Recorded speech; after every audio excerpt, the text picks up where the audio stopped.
Hi, this is Dave from Dutch Tents UK, and I'm going to do a very quick video specifically for owners of Wards and Randstad tents, as both of these two tents use roof bars.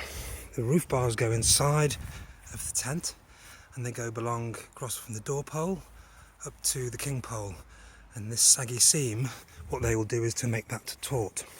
This particular tent is a very rare and unusual Randstad Jupiter, very similar to the 6-berth Beaver. So I'm going to just go into the tent now and we're going to look at the roof bar system. So as we've seen from the outside, the tent is up, so the king pole and the door poles are in place. On the floor we have one roof bar and the other roof bar. Note hooked ends, that end and that end. On Randstad's you have a 3-pole system and one slides loosely inside the middle section. On the Wards these are all rigid, it's 3 poles set rigidly, and this end on a Ward doesn't have hoops, it has hooks. And something like an albatross will come with a round PVC grey disc which has 3 holes in it. One hole will go over top of the king pole and the other 2 holes are for the hooks of the roof bars. Randstad, they just have hoops that hook over the poles. Now with this Jupiter, it's very high door. I am 5 feet 9 and I am at full stretch. This has got to be 190 tall. I can't reach there. So Randstad's, they have sliders, so I'm just going to undo that. I'm sliding the pole, so I'm now collapsing the front of the tent so we can see it's all saggy, but at least I can now access the roof.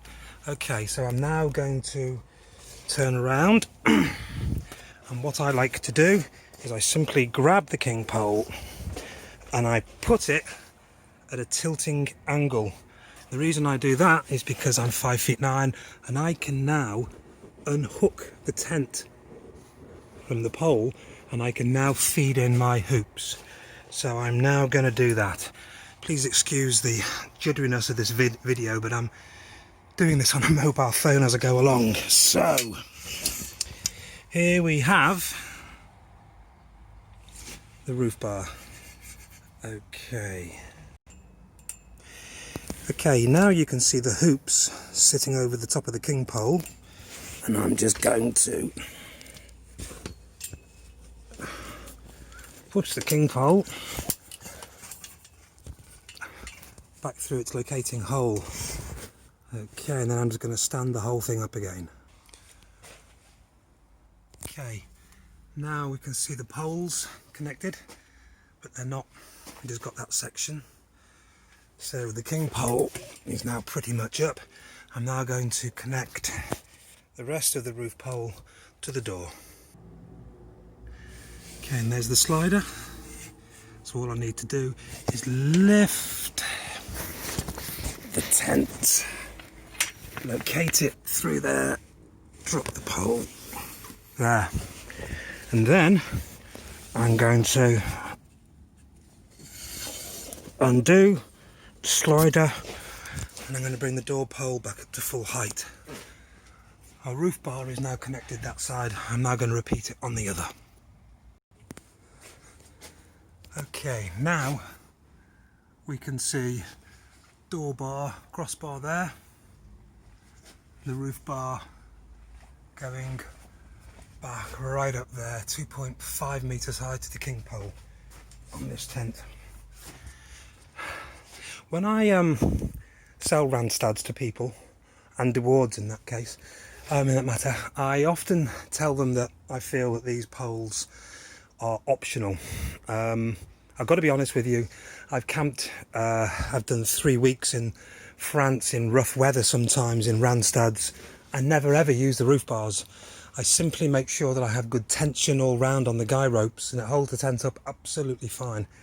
You might want to think about using these if you are on the, I don't know, then you're in the Lake District, if you're down in Pembrokeshire or Cornwall or Scotland or parts of Ireland where you know you're going to get really rough weather, and these roof bars probably help. But apart from that, I've got to be honest with you, I find them such a bloody nuisance to install that I don't install them. And most of the tents that I photograph, Randstads that I photograph, I don't put these bars in as I'm not completely convinced of them. No other pyramid tents use them. I'm not sure why Randstad and Waard think they're somehow special in that respect. But anyway, there's a bit of a video to show how it's done if you want to do it. Okay, thank you very much.